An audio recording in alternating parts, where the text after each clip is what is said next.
अस्सलाम वालेकुम, welcome to Faez अमीर कश्मीरी गर्ल। एक न्यू ब्लॉग के साथ आपकी खिदमत में हाजिर हूँ। जैसे कि आप बैनर से अंदाज़ा लगा चुके होंगे तकरीबन कि मैं आज किस टॉपिक पे बात कर रही हूँ। तो सबसे पहली बात कि मैं यहाँ पे किसी भी मेडिकल को या किसी भी मेडिसन को या किसी भी तरीके इलाज को यहाँ पे बिल्कुल भी यानी कि पॉइंट ऑफ नहीं कर रही। देखिए, हर चीज़, हर इलाज, हर अद्वियात वो इंसान के लिए हैं। जब तक साइंस की तरक्की नहीं थी पूरी दुनिया में, यानी कि आज से अगर हम बहुत साल पीछे चले जाएं, तो जब साइंस नहीं थी, साइंस की कोई इजाद नहीं थी, तो कौन से तरीके इलाज थे। अगर आप थोड़ी सी इन्फॉर्मेशन या थोड़ी सी सर्चिंग करते हैं तो आपको मालूम हो जाता है कि पुराने जो तरीके थे, जो जदीद जो कदीम तरीके थे, वो बहुत ही ज़्यादा नेचुरल और हर्बल थे। यानी कि उनमें कोई भी जैसे कि आज कल जो मतलब जो तरीका इलाज है वो तो नहीं होता था। तो वो जो होता था वो बिल्कुल कुदरती जड़ी बूटियों से इलाज होता था। यानी कि ऑपरेशन तो उस वक्त भी होते थे, यानी कि कोई कट जाए, यानी कि जो मेजर इंजरीज़ होती हैं उनके लिए तो लाजमी सी बात है। आज के अगर हम देखा जाए दौर में, तो हम फ़ौरन सर्जरी को तरजीह देते हैं। तो क्या उस वक्त भी सर्जरीज़ हुआ करती थी? तो इसका इलाज, इस सवाल का जो जवाब है वो आपके पास मौजूद होगा तकरीबन कि नहीं, उस टाइम कोई ऐसी सर्जरीज नहीं हुआ करती थी। कोई भी इतना ज़्यादा साइंस की जो टेक्नोलॉजीज़ थी, जो ये जो अभी आए हैं, जो भी इंस्ट्रूमेंट वगैरह होते हैं या जो भी जितना भी सर्जिकल में जो चीज़ें यूज़ होती हैं, वो सब अभी के ईजाद हैं। तो पुराने वक्तों में, कदीम वक्तों में ये सब कुछ नहीं हुआ करता था। तो आज जिस टॉपिक में मैं बात करने जा रही हूँ, उस टॉपिक पे आते हैं। वो है सबसे ही इंफॉर्मेटिव और बहुत ज़्यादा आपके लिए नॉलेज के लिए है और बहुत फ़ायदेमंद होने वाला है। बात कुछ ऐसी है कि तकरीबन मैं आपसे हमेशा ही शेयर करती रहती हूँ अपनी फैमिलीज़, अपने पर्सनल जो इश्यूज़ हैं या अपनी पर्सनल जो बातें हैं या फैमिली है, उसको लेके आपसे डिस्कस करती ही रहती हूँ। तो आज मैं बात करने जा रही हूँ कि कौन सा तरीका इलाज मेरी नज़र में बेस्ट है। जी, मेरी नज़र में अगर देखा जाए तो क्यों मैं एलोपैथिक को थोड़ा सा साइड पर रखूँगी इस चीज़ को लेकर कि एलोपैथिक को मैं ज़्यादा तरजीह नहीं देती। उसके पीछे की सबसे बड़ी वजूहात हैं, कुछ बहुत सारी वजूहात हैं। एक वजह ये भी है उनमें से कि जब मेरा एक जो छोटा बेटा है, तकरीबन वो 3 साल के माशाल्लाह से अब, लेकिन 3 साल पहले वो बाय बर्थ ही वो है नमूनिया पेशेंट। तो मैंने तकरीबन कोई भी ऐसा कह सकते हैं कि कोई ऐसा डॉक्टर नहीं, कोई ऐसी हॉस्पिटल नहीं, कोई भी ऐसी जगह नहीं छोड़ी जहाँ पे मैं अपने बच्चे को नहीं लेके गई। देखिए, एज अ पेरेंट्स हर कोई ये चाहता होगा, हर माँ, हर बाप यही चाहते हैं कि भाई उनके बच्चा जो भी है कहीं से भी हो, चाहे किसी की भी छोटी से छोटी क्लिनिक हो, बड़े से बड़ा हॉस्पिटल हो या कोई भी अदारा हो, लेकिन ठीक होना चाहिए, तंदुरुस्त होना चाहिए, सेहत उसको मिलनी चाहिए। तो इसी तरह से मैंने भी अपनी कोशिश जारी रखी और अपने बच्चे को ठीक और तंदुरुस्त देखने के लिए मैं भी तकरीबन हर हॉस्पिटल, हर जगह पे गई कि मेरा बच्चा कम से कम ठीक हो जाए। तो वो क्योंकि 18 डेज़ का था, 18 दिन का था जस्ट, जब उसको इंक्यूबेटर में शिफ्ट किया, उसके बाद उसको वेंट तक लेके जा रहे थे क्योंकि उसका नमूनिया, डबल नमूनिया था और वो ठीक नहीं हो रहा था। आप यकीन करें कि मैं फिर दोबारा कहूँगी कि हर चीज़ बुरी नहीं है। ऐसा नहीं है कि एलोपैथिक बहुत ही बुरा है, बहुत अच्छी बात है। साइंस ने बहुत तरक्की की है, बहुत अच्छी उसके पास मतलब टेक्नोलॉजीज़ हैं, बहुत अच्छा ट्रीटमेंट है जो पुराने वक्तों में शायद नहीं होता था, लेकिन अब ट्रीटमेंट चीज़ों का मौजूद है। तो एलोपैथिक भी कहीं ना कहीं बहुत ज़बरदस्त है। होम्योपैथिक मुझे चूँकि मेरी सिस्टर हैं जो कि होम्योपैथिक डॉक्टर हैं, तो उन्होंने मुझे बहुत बार बोला कि यार आप होम्योपैथिक क्यों नहीं ट्राई करते अपने बच्चे को, यानी कि अपना जो ट्रीटमेंट है बच्चे का वो होम्योपैथिक से कराइए। लेकिन मैं वही बात है, आप ही लोगों की तरह मैंने भी कहा नहीं, होम्योपैथिक इतना ज़्यादा मतलब लेट जो है वो असर करता है, इतना टाइम लगाता है, तो मैं कैसे इतना इंतज़ार करूँ कि मेरे बच्चों की कोई कंडीशन बिगड़ ना जाए, कोई मसला बड़ा क्रिटिकल ना हो जाए। तो मैं उनकी बात पर इतना ट्रस्ट नहीं करती थी, मैंने बिल्कुल भी इग्नोर किया और तकरीबन 2 साल, पूरे 2 साल तकरीबन हम लोग अपने बच्चे को हर हॉस्पिटल में यूँ ही लेके जाते। हर मंथ एलर्जिक पेशेंट था वो, उसको एलर्जी हो जाती थी, उसको छींकें आती थी, उसके बाद उसको नज़ला, खांसी और फिर उसके बाद उसके लंग्स में जो भी फ्लड्स होता था वो बढ़ जाता था। अब हम लोग उसी तरह से परेशानी में मुब्तला, कभी इधर कभी उस कभी कहाँ और कभी कहाँ हम लोग यूँ ही घूमते रहते। फिर यकीन करें, बस जिसको सेहत देनी हो अल्लाह के हाथ में है सेहत। इसीलिए मैं ये बात कहती हूँ कि अल्लाह का लाख लाख शुक्र है कि हमें बस ऐसे ही एक दिन मैंने कहा अपने हस्बैंड से कि चलें, इतना हमने ट्राई कर लिया एलोपैथिक को, मेरा बच्चा ठीक नहीं हो रहा, तो ऐसे ही हम ट्राई कर लेते हैं होम्योपैथिक को। तो बहुत ही अच्छे, बहुत ही काबिल, बहुत ही माशाल्लाह से सीनियर डॉक्टर हैं जो कि नॉर्थ नाज़िमाबाद में बोर्ड ऑफिस के पास बैठते हैं। मैं उनका क्योंकि मैं उनकी बहुत बड़ी फ़ैन हो चुकी हूँ, इसलिए मैं उनका नाम यहाँ पे लेना चाहूँगी कि डॉक्टर जुल्फ़कार उनका नाम है। आप यकीन नहीं करेंगे, हम लोग थक चुके थे और माशाल्लाह से उन्होंने हमें कहा कि आप दोबारा नहीं आएंगे, आपका बच्चा इंशाल्लाह ठीक हो जाएगा। तो अल्लाह के जो रहमत थी हम पे, वही बात है, हमारी बच्चे की जो सेहत थी वो हमें मिलनी थी। तो उनके हाथ में अल्लाह ने जो कहते हैं ना कि हर हाथ में, हर डॉक्टर के हाथ में वो शिफा नहीं होती है, किसी किसी के हाथ में वो शिफा होती है कि वो एक इंजेक्शन भी लगाते हैं तो सामने वाले पेशेंट जो वो ठीक हो जाते हैं, तंदुरुस्त हो जाते हैं। तो इसी तरह से हम उनके पास गए तो उन्होंने हमें कुछ जो टैबलेट्स हैं, कुछ मेडिसिन हैं वो दी। अब कौन सी वो टैबलेट्स हैं, कौन सी वो मेडिसिन हैं जो मैं आपसे शेयर करना चाहती हूँ।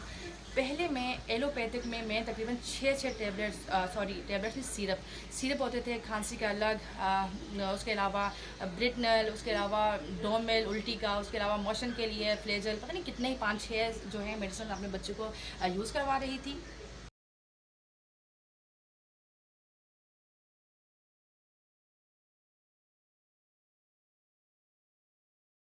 तो अब मैं आपसे शेयर करने जा रही हूँ वो मेडिसिन, वो टैबलेट्स जिन्होंने अल्हम्दुलिल्लाह मेरे बच्चे को जो है वो अफाका हुआ इनसे माशाल्लाह से। अब एक जो भी उसको कोई भी बीमारी होती है, चाहे वो नमूनिया हो, चाहे वो उसको वॉमिटिंग हो या डायरिया हो, यकीन करें मैं कोई भी और टैबलेट्स, कोई और दवाइयाँ, कोई एलोपैथिक किसी के पास मैं नहीं जाती हूँ।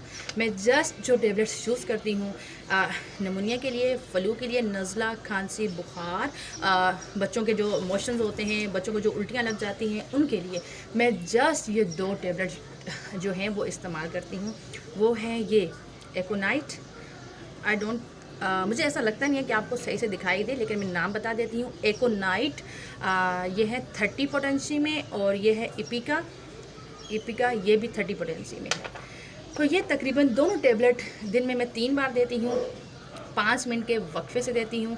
यानी कि 5-5 टैबलेट मैं अपने बेटे को देती हूँ, क्योंकि उसकी एज के हिसाब से 3 साल का वो है, तो इसलिए 5 गोलियाँ मैं दे देती हूँ इपिका की, और 5 ही देती हूँ एकोनाइट की, और 5 मिनट के वक्फे से देती हूँ, और दिन में 3 बार ये देनी होती हैं।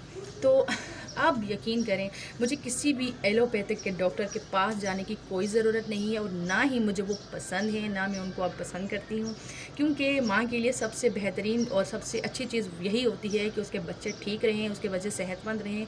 और मेरे बच्चों को जिस चीज़ से सेहत मिली है वो है होम्योपैथी की ये टैबलेट्स। और अल्हम्दुलिल्लाह मैं कोई डॉक्टर नहीं हूँ, लेकिन ये मेरा ज़ाती और मेरा पर्सनल रिव्यू है इन टैबलेट्स को लेके जो मैंने किया है, और मैं बहुत ज़्यादा इन टैबलेट्स को पसंद करती हूँ।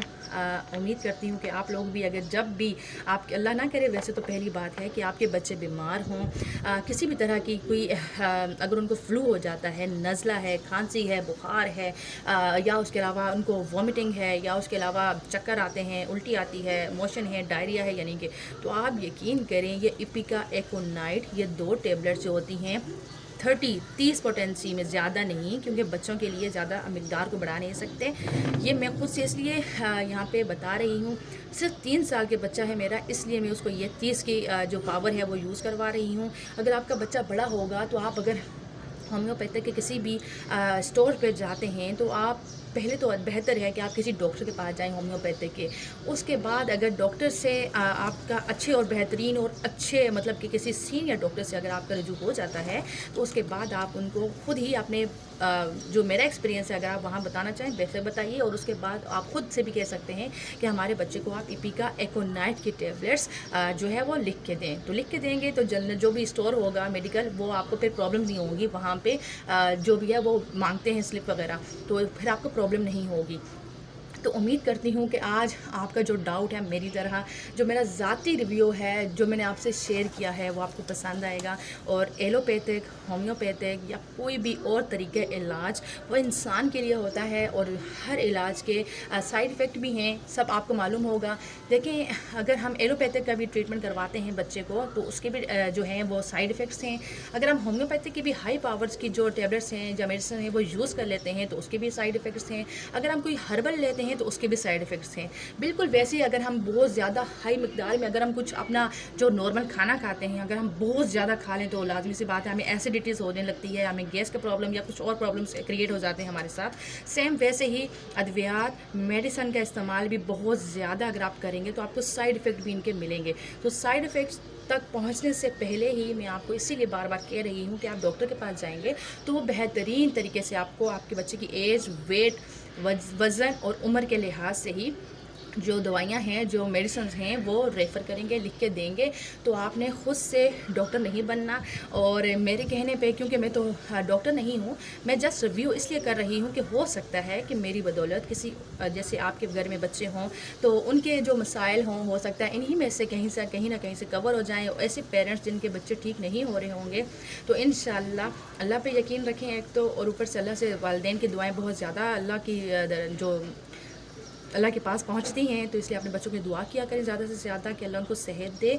अपने बच्चों के अलावा दुनिया में जितने भी बशर हैं, जितने भी इंसान हैं, उनके बच्चों के लिए भी दुआ किया करें कि रब्बुल इज़्ज़त उनके बच्चों को भी सेहत दें और अपने हिफ्ज़ व ईमान में रखें, ताकि किसी का बच्चा भी देखे बीमार ना हो। बच्चे जब बीमार होते हैं तो पूरी दुनिया ही समझ लें कि वालिदैन की इधर से उधर हो जाती है, तो बच्चों के साथ वालिदैन भी बीमार होते हैं। तो उम्मीद करती हूँ कि आपको जो मेरा ये जो वीडियो है आपको पसंद आएगी, और आप जो तरीक़ा इलाज मैं बता रही हूँ होम्योपैथों को अपनी ज़िंदगी में शामिल करें। और होम्योपैथिक सच में बहुत अच्छा तरीक़ा इलाज है और नेचुरल है, कुदरती है, जड़ी बूटियों से, पौधों से, फूलों से ये इलाज करते हैं। इनका कोई साइड इफ़ेक्ट नहीं है। हाँ, साइड इफ़ेक्ट उस सूरत में है अगर आप बहुत ज़्यादा हाई पावर की कोई टेबलेट्स ले लेते हैं, जितना आपको डॉक्टर ने बताया था उससे ज़्यादा आप ले लेते हैं, फिर आप बीमार हो सकते हैं, फिर आपको साइड इफ़ेक्ट्स भी आ सकते हैं।